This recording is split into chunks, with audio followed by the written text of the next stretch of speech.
Kain tayo guys. So niluto ko yung mga natitira pa namin gulay. Meron pa kayong maliit na carrots, may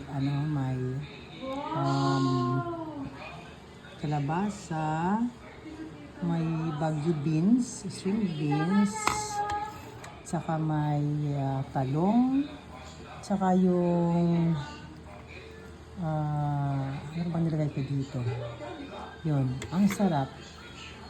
Tapos, nilagyan ko siya ng adobo.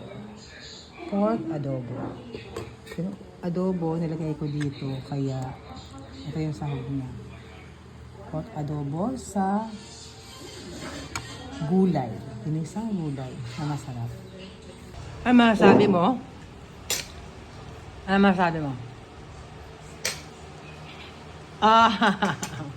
Promise? Ha? Rocky, ano masasabi mo? Ano masasabi mo sa lutong ulam ni Mami?